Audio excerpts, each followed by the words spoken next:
재밌는 이야기인데요. 철수 엄마하고 순이 엄마가 이제 가다가 만났어요. 그래서 이제 순이 엄마 매일 바쁘게 어디 가세요? 그러니까 순이 엄마가 저요, 남편이 자꾸 반찬이 맛이 없다고 자꾸 그러길래 학원에 좀 다녀요. 그래. 철수 엄마가 묻습니다. 요리 학원요? 아니요, 유도 학원요. 재밌는 건데. 하나 더 할까요? 반응이 이래가지고 1, 2부 때는 다 안 했어요. 한 아주머니가 이제 아이를 업고 있었는데 아이가 많이 우는 거예요. 그러니까 이제 이 아줌마가 중얼거리고 걷고 있습니다. 우리 수민이 착하지, 수민아 조금만 더 참자. 그러는데 근데 지나가던 할머니가 우는 아이에게 말했어요. 수민이 이놈, 그만 울지 못해. 엄마가 힘들게 이렇게 업고 가는데 울기는 왜 울어? 계속 울어? 울지 마 이놈. 할머니가 혼낸다. 그러니까 야 새댁이가 뭐라고 하느냐, 할머니한테 이렇게 말해. 할머니, 수민이는 제 이름이에요. 그랬다는 거야. 오늘 설교 말씀을 나에게 주시는 말씀으로 아멘하고 받으면 역사가 일어납니다. 사람들의 본능이 뭐냐면은 항상 자기가 더 좋게 자기가 성장하는 겁니다. 퇴보하고 싶은 사람 어디 있습니까? 아무도 없죠. 누구나 다 자기가 성장하는 것을 원합니다. 그게 본능입니다. 그러니까 자기의 모습이라든지 내면이라든지 모든 것들이 이전보다 더 나아지는 것, 이걸 다 바라는 것이죠. 그런데 이게 이제 강렬해지면 욕망이 되고, 또 강렬해지면 이게 성공이라는 이름으로 또 불려지기도 합니다. 욕망을 이제 채우려고 하는 것, 이게 이제 다 이루어지는 걸 사람들은 성공이다 이렇게 이야기하도 하는 겁니다. 근데 성공이라는 게 뭡니까? 자기가 원하는 것을 다 이루는 것이겠죠. 또 성공이라는 것은 모든 면에서 가장 뛰어난 것, 이런 것들, 부족함이 없이 자기가 원하는 것을 이루는 것, 이걸 이제 사람들은 성공이라고 하는 겁니다. 그런데 요즘 트렌드가 이전에 지금 제가 이야기 드린 이런 성공이라는 개념이 현재 이 살아가는 트렌드에서는 많이 바뀐 것을 볼 수가 있습니다. 많이 바뀐 것이 뭐냐면은 올해 이제 또 내년을 예측해서 나온 책이 트렌드 코리아 2025라는 책이 있습니다. 저는 해마다 이 책을 사봅니다. 구입해서. 꽤 오래됐습니다. 이거는 이제 서울대학교 소비 트렌드 분석센터라는 곳에서 이제 한 해 동안은 분석하고 이렇게 해서 이제 내년도를 예측해서 나오는 책인 것입니다. 이 책에도 이런 이야기를 하고 있습니다. 그러니까 사람들이 이제 뭐든지 모든 걸 다 잘해가지고 그렇게 모든 부분들을 다 뛰어나게 해서 성공하고 이런 게 아니고, 이제 나다움, 자신의 나다움을 발견하고 그것을 발전시키려고 한다는 겁니다. 이게 이제 자기 개발의 대표적인 트렌드가 뭐냐면은 원 포인트 업이라는 겁니다. 원 포인트 업은 모든 반면에 뛰어나고 완벽한 자기를 추구하는 것이 아니고 내가 잘할 수 있는 한 가지에 집중을 한다는 겁니다. 그러니까 지금 현재 트렌드가, 성공이라는 트렌드가 이렇게 바뀌었다는 거예요. 내가 잘할 수 있는 한 포인트를 찾아서 그것을 통해서 나만의 고유한 가치를 빚어가는 것, 이걸 추구한다는 것입니다. 그러니까 단순히 이게 어떤 자기 개발을 뛰어넘어서 사회 전반적에 걸쳐 있는 변화, 이 변화를 이제 이해하는 데 중요한 키워드라고 이 책에서는 이야기를 하고 있습니다.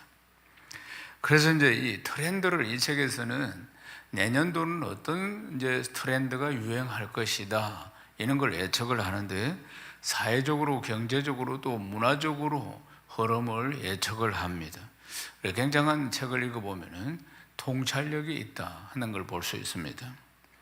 그래서 이 책을 읽어보면은 2025년도의 트렌드를 읽을 수 있고, 또 이걸 어떻게 우리가 예상하고 준비를 해야 할 것인가에 대해서도 뭔가의 통찰력을 줍니다. 특별히 원포인트업이라는 이 키워드, 모든 것을 다 잘하려고 애쓰는 것보다는 자신의 강점을 발견하고 그리고 자신이 가지고 있는 강점 하나를 발전시키는 것, 이런 이제 노력이 중요하다, 이렇게 이제 이 책은 이야기를 해주고 있습니다. 대기업들의 공채도 마찬가지입니다. 세상이 어떻게 변했느냐 하면은, 이전에 대기업이 이제 대학생들 이제 졸업 시즌이 되면은 이제 모집을 수백 명씩 이제 신규 사원을 모집한다고 공고를 합니다. 그럼 요즘은 그렇지 않습니다. 요즘은 그렇게 하지 않고 그 직무에 딱 맞는 인재를 수시로 채용을 한다는 겁니다. 수시로 채용할 때 그가 가지고 있는 강점, 그리고 그가 가지고 있는 개성, 이게 지금 이 직무에 잘 맞는 건가, 이런 부분을 본다는 것입니다. 그러니까 원포인트죠. 원포인트업이라, 원포인트가 잘 맞는가 이 직무에, 그걸 살핀다는 것입니다. 다재다능하고 뭐든지 맡기면 다 잘하고 이런 게 아니고, 그 직무에 맞는 강점을 얼마나 가지고 있는가 하는 것을 찾아서, 그래서 이제 직원을 채용한다는 것입니다. 사랑하는 여러분, 세상의 트렌드는 이제 그렇게 흘러갑니다. 그렇다면 우리는 교회 공동체에 속해 있습니다. 우리는 교회에 속해 있는 우리 한 지체로서, 우리는 그러면은 이 세상의 어떤 흐름과 함께 우리는 몸된 교회 안에서 어떻게 몸된 교회를 섬기며 신앙생활을 해야 할 것인가 하는 것입니다.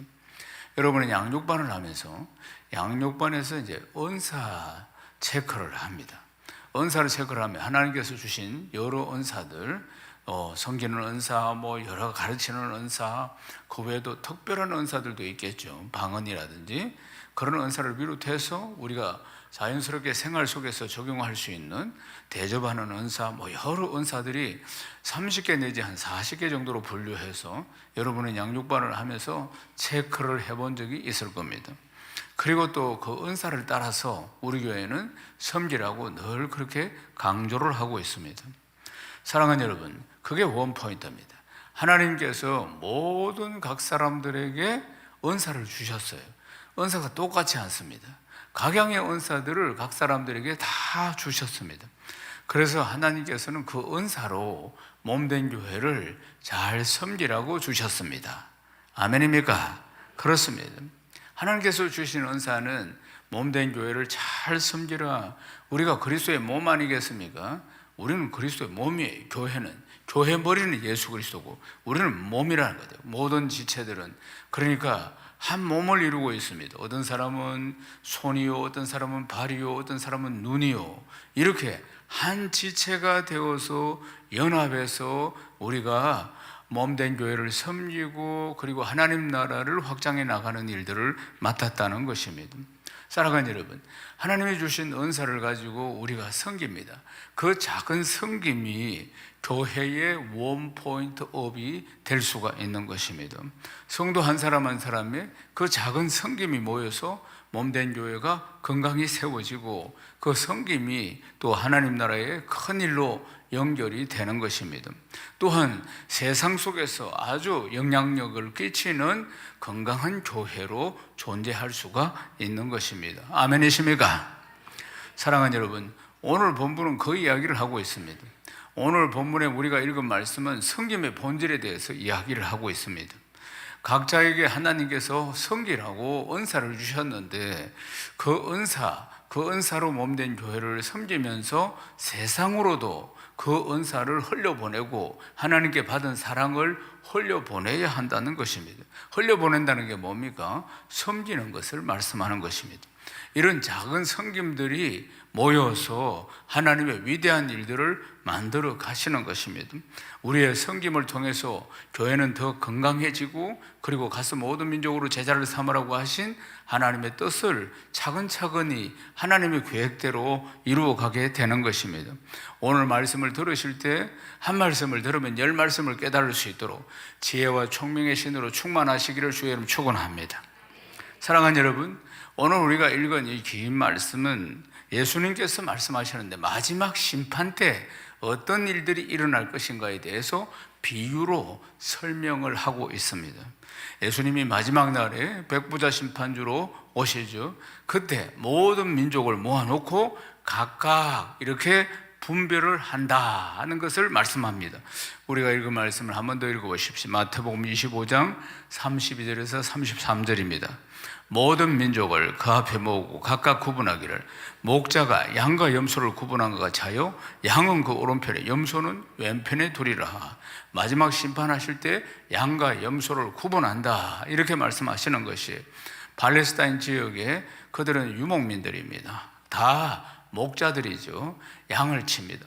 그 양을 칠 때 그들이 항상 염소를 데리고 다닙니다. 왜냐하면은 양은 겁이 많아가지고 좀 위험한 장소라든지 뭐 이런 길을 만나면은 전진을 못하는 겁니다. 두려워가지고 양이 겁이 많아가지고. 근데 염소는 그렇지 않다는 거예요. 염소는 겁이 없어요. 무조건 돌격하는 거예요. 전진하니까. 그러니까 염소를 데리고 다니면서 이런 상황이 벌어지면 먼저 염소를 보내는 겁니다. 양은 또 뭘 잘하느냐? 따라하는 걸 잘하는 거예요. 그래서 염소가 먼저 가면은 양들이 두려움에서 주춤거리다가 염소가 먼저 가니까 양들이 이제 뒤로 따라가고, 그래서 이제 이 낮에는 보면은 풀도 먹고 쉬고 뭐 가고 할 때는 양과 염소가 이렇게 섞여 있습니다. 그림을 보시겠습니까? 이렇게 보시면은 이쪽이 이제 좀 노란 쪽이 염소입니다. 또 하얀 쪽이 양입니다. 보면은 잘 구분이 안 되겠지만 목자는 딱 구분을 하고 있습니다. 낮에는 이 양과 염소가 섞여 있습니다. 그러나 밤이 되죠. 우리 안으로 들어온다. 그럴 때는 반드시 구분을 합니다. 왜냐하면 양의 특성과 염소의 특성이 다르기 때문에 그렇습니다. 양은 추위에 강한 반면에 염소는 추위에 약합니다. 또 양은 자기 암컷을 보호하려고 하는 본능이 있어요. 그런데 이것 때문에 염소하고 다투게 된다는 것입니다. 그래서 이제 팔레스타인에는 딱 이렇게 밤이 되면은 이제 양과 염소를 딱 구분해서 나눈다는 것이에요. 목자의 행동이 이렇다는 거예요. 그래서 이것을 이제 비유로 해서 마지막 심판 때는 하나님께서 그러니까 양과 그리고 염소를 딱 나누게 할 것이다 하는 것을 말합니다. 그게 뭐냐? 양과 목자를 멀리하는 참된 신앙을 가진 자와 거짓된 신앙을 가진 자, 이걸 이렇게 딱 지금은 막 이렇게 섞여 있지만은 여기 뭐 거짓된 신앙이 있다는 게 아니고 그리고 있을 수도 있다고 다 이렇게 구분이 될 수 없이 다 섞여 있지만은, 그렇지만 밤 되면 심판 때는 다 구분을 시킨다 하는 말씀인 것입니다. 사무엘상 16장 7절을 읽겠습니다. 여호와께서 사무엘에게 이르시되 그의 용모와 키를 보지 말라. 내가 이미 그를 버려놓으라. 내가 보는 것과 사람과 같지 아니하니 사람은 외모를 보으랴 나 여호와는 중심을 보느니라 하시더라. 우리는 사람 속을 알 수 있습니까? 모릅니다. 여러분, 그러면 내 속은 압니까? 내 마음 나도 모르는 거 아니겠어요? 사람이 그래서 자기가 뭘 저질러 놓고 그리고 나서는 내가 왜 그런 짓을 했을까? 이런 때도 있지 않습니까? 내 마음 나도 모르는 거예요. 왜 내가 그런 말을 했을까? 자기 스스로도 놀랄 때도 있는 겁니다. 그런데 어떻게 사람 마음을 알 수가 있습니까? 그러나 하나님은 우리의 중심을 잘 알고 계십니다. 하나님은 그런 분이시라는 걸 기억해야 합니다. 항상 신앙생활을 할 때 하나님은 어디를 보시는가, 하나님은 어떤 분이신가를 잘 알아야지 신앙생활에 실수하지 않습니다. 하나님은 인생이 아니시라. 하나님은 우리는 외모를 보죠. 내면을 할 수가 없으니까 밖을 보고 이렇게 판단합니다. 하나님은 그렇지 않습니다. 항상 우리 중심을 보신다는 것이에요. 내 신앙생활 하는데 참된 신앙생활을 하는 사람이 있고 그렇지 못한 사람들도 있지 않겠습니까? 그래서 하나님은 우리의 신앙의 중심을 보신다. 이게 이제 신앙의 본질이라는 것입니다. 그래서 양은 참된 신자를 말하는 거고 염소는 그렇지 못한 신자를 상징하는 것입니다.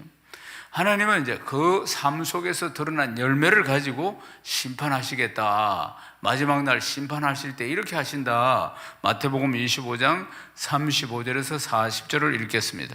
내가 줄일 때에 너희가 먹을 것을 주었고 목마를 때에 마시게 하였고 나그네 되었을 때 영접하였고 헐벗을 때에 옷 입혔고 병들었을 때에 돌보았고 옥에 갇혔을 때 와서 보았느니라.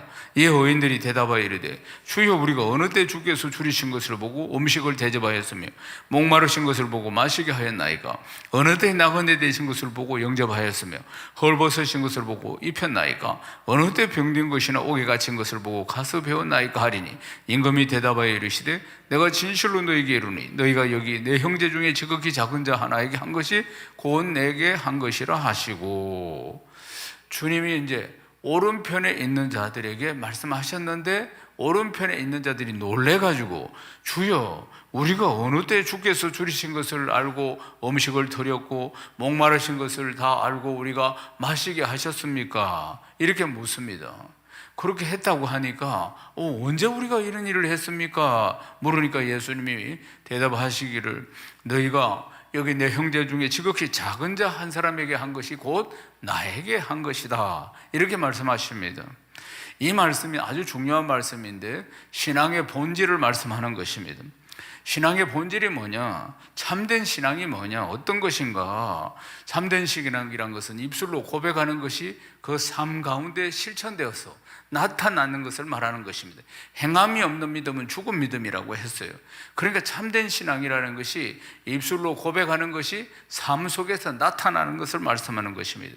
지극히 작은 자들을 섬기고 그들의 필요를 채워주는 이 사랑의 실천, 이게 참된 신앙의 열매라고 가르쳐주고 있습니다. 반면에 왼편에 있는 자들에게 말씀하십니다. 마태복음 25장 42절에서 45절 읽겠습니다. 내가 줄일 때 너희가 먹을 것을 주지 아니하고 목마를 때 마시게 하지 아니하고 나그네 되었을 때 영접하지 아니하고 헐벗었을 때 옷 입히지 아니하고 병들었을 때 옥에 갇혔을 때 돌보지 아니하였느니라 하시니 그들도 대답하여 이르되 주여 우리가 어느 때 주께서 줄이신 것이나 목마르신 것이나 나그네 되신 것이나 헐벗으신 것이나 병드신 것이나 옥에 갇힌 것을 보고 공양하지 아니하더이까? 이에 임금이 대답하여 이르시되 내가 진실로 너희에게 이르노니 이 지극히 작은 자 하나에게 하지 아니한 것이 곧 내게 하지 아니한 것이니라 하시리니. 그들도 자기들이 몰랐다고 변명을 합니다. 주여 우리가 어느 때 주께서 줄이신 것, 주께서 목마르신 것, 주께서 나그네 되신 것, 헐벗으신 것, 병드신 것, 옥에 갇히신 것, 그걸 보고 우리가 언제 공양을 하지 아니했습니까? 이렇게 묻습니다. 그러니까 예수님이 단호하게 말씀하시는 것이죠. 단호하게 너희가 여기 내 형제 중에 지극히 작은 자 한 사람에게 하는 것이 나에게 하는 것인데 그렇게 하지 아니한 것이 곧 나에게 하지 아니한 것이다, 이렇게 설명을 하는 것입니다. 이 말씀을 통해서 신앙의 핵심이 무엇인지를 깨닫습니다. 참된 신앙은 지극히 작은 자를 섬기고 하나님께 받은 사랑을 나누는 데 있다는 것을 알게 됩니다. 아멘입니까? 사랑하는 여러분, 이러한 사랑을 실천하는 것이 지극히 참된 신앙의 열매라는 사실입니다. 오늘은 해피투게더 선포날입니다. 해피투게더 선포날, 사랑하는 여러분, 우리가 한 지체라는 것입니다. 우리가 교회 한 공동체라는 사실이에요. 우리가 봄에 보이다가 지금 보이지 않는 지체든지 누구든지 간에 모두 다 우리는 그리스도의 한 몸이고 한 지체라는 사실 아니겠습니까? 그러니까 해피투게더가 선포되는 날은 그러니까 우리가 한 지체라는 의식을 가지는 날이라는 겁니다. 우리가 남이 아니고 그리스도의 몸으로서 하나로서 연합한 한 지체라는 사실이에요. 우리는 서로의 필요를 살펴주고 서로의 필요를 도와주고 지극히 작은 일이라도 서로가 섬기고 사랑하는 지체라는 사실 아니겠습니까? 사랑하는 여러분, 이것이 가장 중요한 말씀인 것입니다. 사랑하는 여러분, 예루살렘이 어떻게 멸망했습니까? 그들은 하나님을 믿고 하나님을 섬기는 하나님의 백성들입니다. 그런데 그들이 신앙이 외식적인 신앙에 머물렀다는 사실입니다. 그 외식적인 바리새인과 서기관들과 같은 그런 외식적인 신앙에 머물러서 결국 하나님의 심판을 불러일으킨 것 아니겠습니까?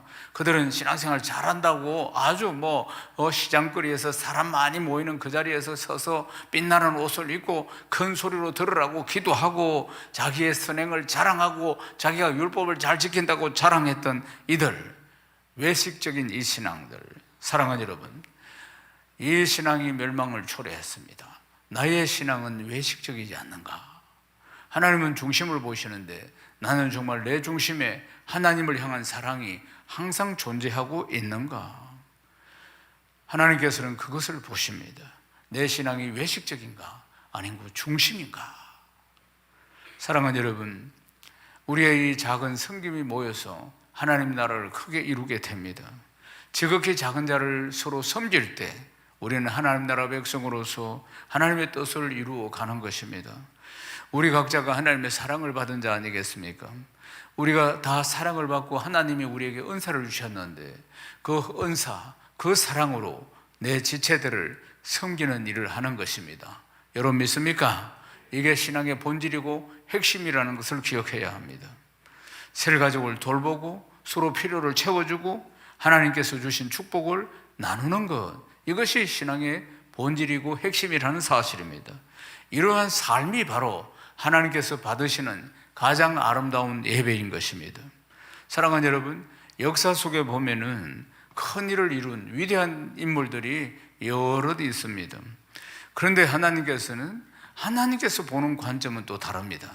하나님께서는 종종 아무도 기억하지 않는 어떤 인물들에 대해서 정말 큰 애정과 사랑과 축복을 쏟아부어 주시는 것을 볼 수 있습니다. 역대기에 보면은 떡 굽는 한 사람이 나옵니다. 떡 굽는 여러 사람 중에서 마띠아라는 사람이 이름이 2번 나옵니다. 2번 등장하는데 하는 일이 뭐냐면은 그냥 부엌에서 떡을 굽는 일을 하는 것이에요. 떡을 굽는 일. 이 단순한 일인데도 불구하고 하나님께서 그를 얼마나 귀하게 여기시는지 성경에 기록되어 있습니다. 그가 이 작은 일로 섬기고 있는데, 떡을 구워서 섬기고 있는데, 그런데 그가 지극히 그 중심에는 하나님을 사랑하는 마음이 가득 차 있다던 것입니다. 하나님을 사랑하는 마음으로 떡을 굽어서 작은 섬김을 지금 하고 있다는 것에 대해서 하나님 우리 아버지께서 그를 얼마나 크게 칭찬하시는지 모릅니다. 그러나 그는 무명의 사람입니다. 예를 들어 보십시다. 우리 교회 적용을 해봅시다. 식당에서 섬길 수가 있습니다. 커피숍에서 섬길 수 있습니다. 여러 사람 중에 한 사람일 뿐입니다. 무명의 한 사람입니다. 순번제로 돌아오는 일들을 맡을 수도 있고 늘 주기적으로 같이 할 수도 있겠죠. 그렇지만은 그 중심이 중요하다는 것입니다. 순번이 돌아왔기 때문에 섬기는 것이 아니고 정말 하나님을 사랑하는 마음으로 하나님을 섬기듯이 그 중심을 가지고 그가 섬기고 있는 것에 대해서 하나님이 칭찬하시고 복 주시고, 그것이 바로 하나님을 사랑하는 마음으로 우리가 섬기는 일들이 바로 하나님 앞에 예배가 되는 줄로 믿습니다. 사랑하는 여러분, 우리는 이 수천 명이 다니는 교회를 다니면서 때로는 자기의 존재가 밋밋하고 무명이고 그런 것을 느낄 때도 있습니다. 그러면서 우리가 섬깁니다. 그러나 성경은 그렇게 보지 않습니다. 하나님은 우리를 그렇게 보지 않습니다. 사랑하는 여러분, 하나님 우리 중심을 보신다고 하셨죠. 고린도후서 6장 9절에서 10절 말씀을 읽겠습니다. 무명한 자 같으나 유명한 자요, 죽은 자 같으나 보라 우리가 살아있고, 징계를 받은 자 같으나 죽임을 당하지 아니하고, 근심하는 자 같으나 항상 기뻐하고, 가난한 자 같으나 많은 사람을 부유하게 하고, 아무것도 없는 자 같으나 모든 것을 가진 자로다. 사랑하는 여러분, 세상에서는 무명한 자일지라도 하나님 앞에서는 유명한 자요, 모든 것을 가진 자입니다. 아멘이십니까? 항상 기억해야 합니다. 하나님 앞에서, 세상에서 보면 무명한 자이지만 하나님 앞에서는 유명한 자요, 하나님 앞에서는 모든 것을 가진 자인 것입니다. 우리의 작은 섬김과 헌신을 통해서 하나님이 그걸 다 기억하시고 소자에게 주님 이름으로 물 한 잔 대접하는 것도 잊지 않겠다고 말씀하셨습니다. 그래서 우리의 작은 섬김과 하나님께 받은 사랑을 흘려보낼 때마다 하나님 그걸 일일이 다 기억하시고, 사랑하는 여러분, 기억하시고 30배, 60배, 100배로 갚아주십니다. 아멘이십니까? 사랑하는 여러분, 우리의 결단이 필요합니다. 오늘 이제 우리가 이런 양을 찾는 이 홈커밍 데이 앞에서 정말 내가 받은 사랑을 그 이런 양들에게 나의 작은 섬김을 통해서 흘려보내야 한다는 사실 아니겠습니까? 그들이 다 우리 지체라는 것을 기억해야 합니다. 우리가 다 그리스도의 몸이라는 걸 기억해야 하는 것입니다. 사랑하는 여러분, 어린아이와 같은 겸손한 마음으로 지극히 작은 자를 섬길 때 하나님이 기뻐하십니다. 신앙생활 하다가 가장 조심해야 될 것은 교만이라는 걸 기억해야 합니다. 이제 시간이 지나면은 이 인간은 죄인이기 때문에 교만해진다는 것입니다. 내가 낸데 하는 것이 들어옵니다. 사랑하는 여러분, 교만은 패망의 선봉임을 기억해야 합니다. 늘 하나님 앞에 어린아이와 같이 겸손한 마음으로 지극히 작은 자를 섬기는 삶을 살아가는 것, 이것이 복된 신앙생활임을 믿으시기를 주의 이름 축원합니다. 사랑하는 여러분, 우리 셀가족 안에, 우리 공동체 안에 이런 양 또는 소외된 셀가족들이 없는지 돌아보며 우리가 작은 그 섬김과 사랑으로 그들을 찾아야 한다는 것입니다. 우리의 섬김이 손길이 필요합니다.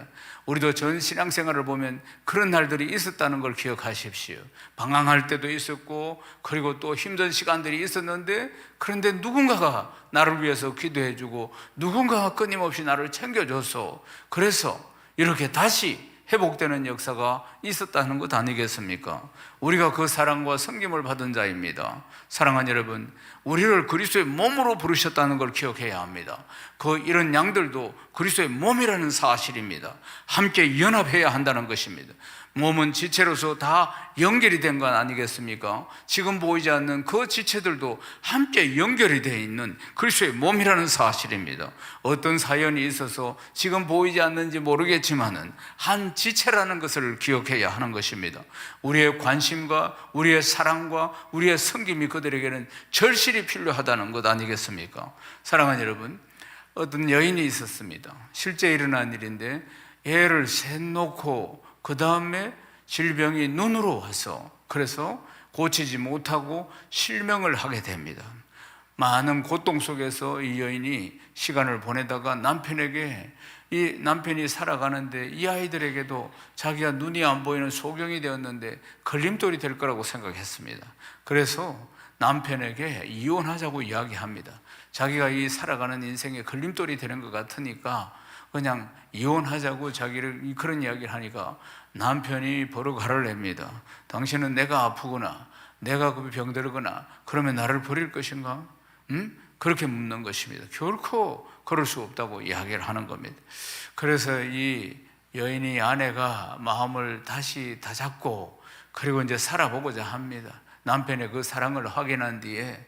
그래서 부부는 이 한쪽은 눈이 안 보이는데도 검실이 더 좋아지고, 그리고 이제 아이들을 돌보는데 보이지 않으니까 이제 아주 어린 갓난아기도 있고 그런데 이제 이 아이들을 참 눈은 보이지 않지만 사랑으로 이 아이들을 품어주고 손을 더듬어서 손톱도 깎아주고, 그리고 또 눈에 보이지 않지만은 그림책을 상상해가지고 아이에게 들려주기도 하고 노래를 불러주기도 하고 안아주기도 하고, 이렇게 이제 작은 행동들이 이제 사랑으로 나타납니다.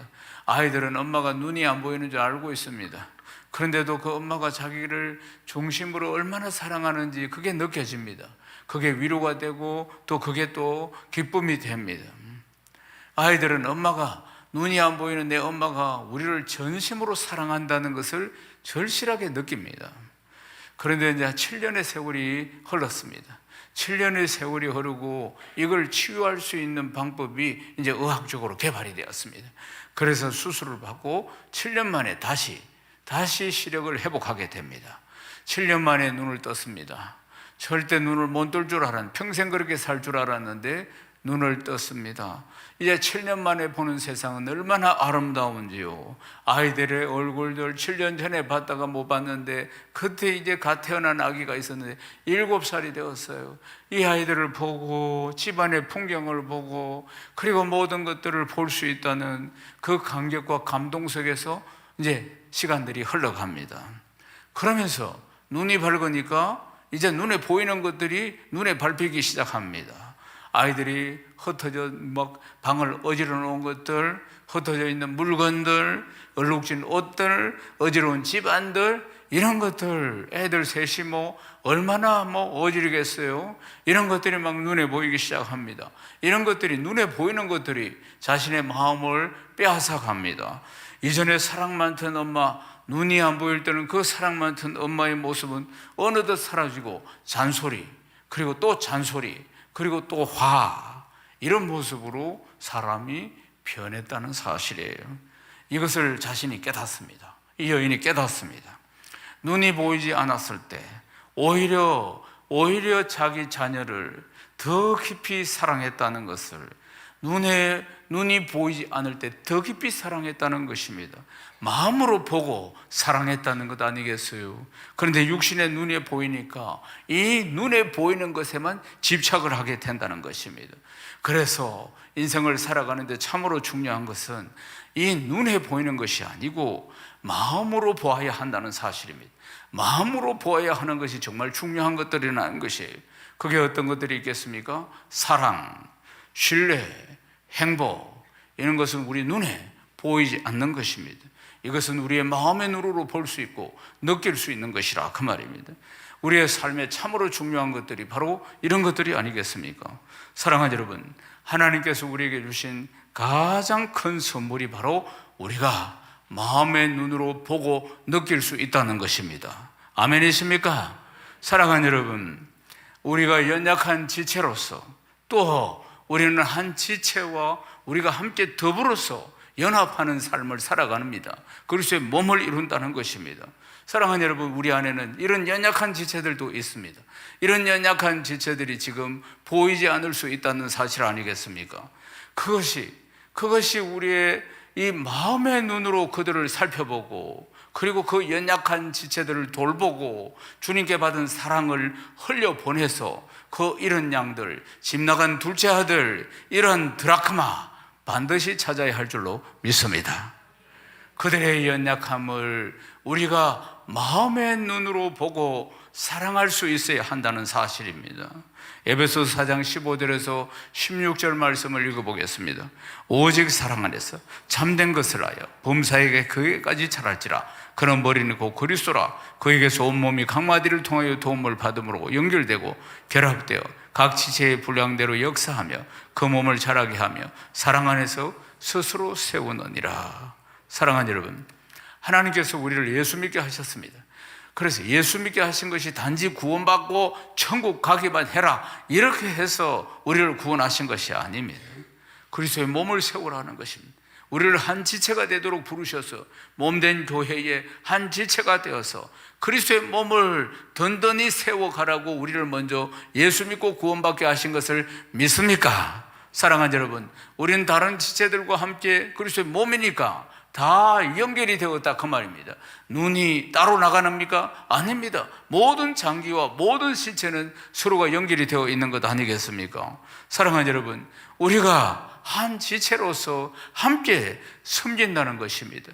우리가 다 섬겨야 된다는 것이에요.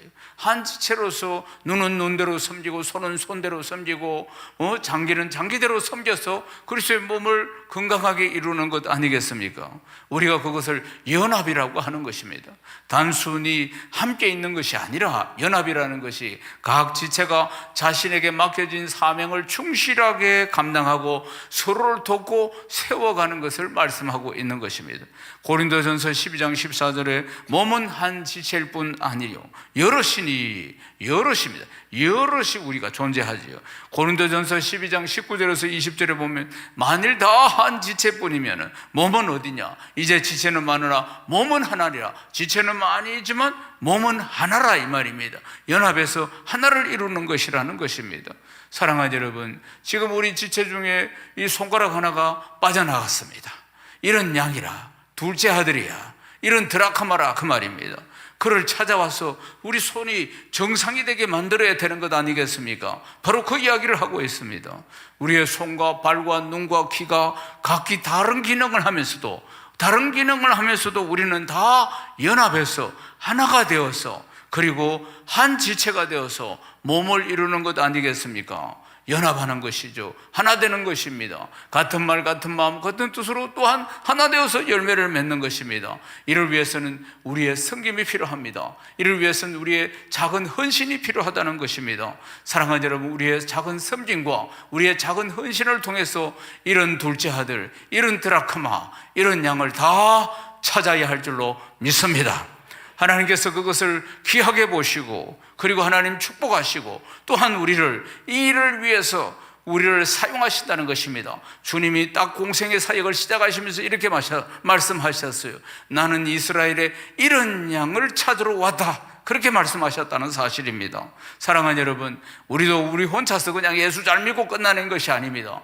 내 지체들을 우리가 그리스도의 몸이라는 것을 기억하셔서 이런 지체들을 다 찾아야 할 줄로 믿습니다. 에베소서 4장 13절 말씀을 읽어보겠습니다. 우리가 다 하나님의 아들을 믿는 것과 아는 일에 하나가 되어 온전한 사람을 이루어 그리스도의 장성한 분량이 충만한 데까지 이르리니.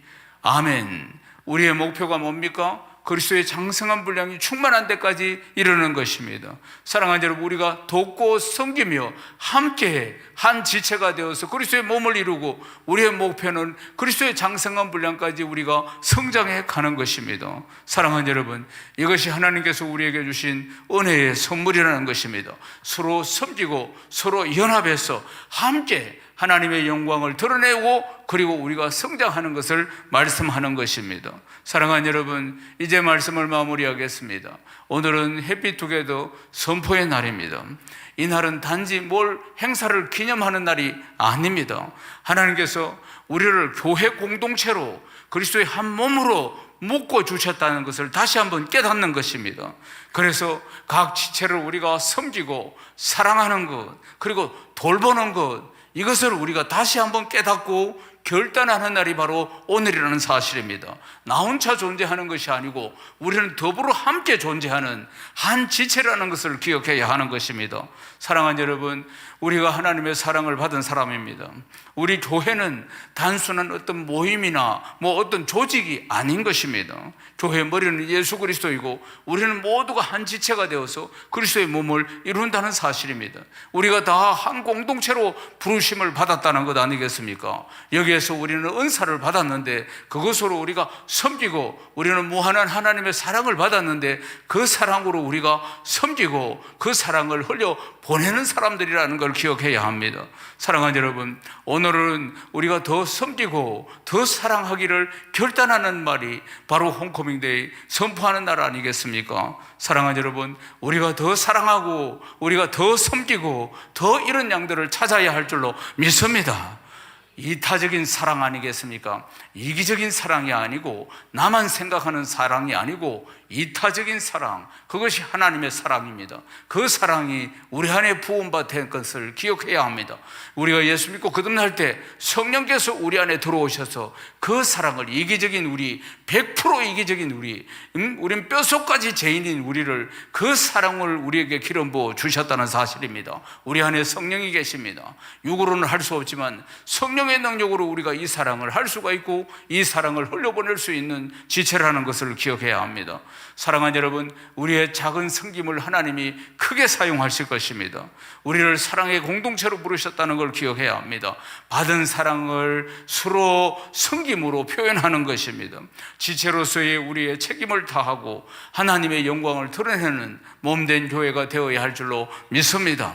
사랑하는 여러분, 하나님께서는 우리의 섬김을 기쁘게 받으시는 것입니다. 그리고 우리 공동체를, 우리 세를 축복하시는 것입니다. 사랑하는 여러분, 다시 한번 하나님께 받은 사랑을 헤어보시고 그리고 그 사랑으로 이 작은 섬김으로 표현하시고 그로 말미암아 우리 셀과 우리 공동체와 우리 몸된 교회가 더욱더 견고히, 더욱더 든든히 서가는 복된 역사들이 일어나기를 주님의 이름으로 축복합니다.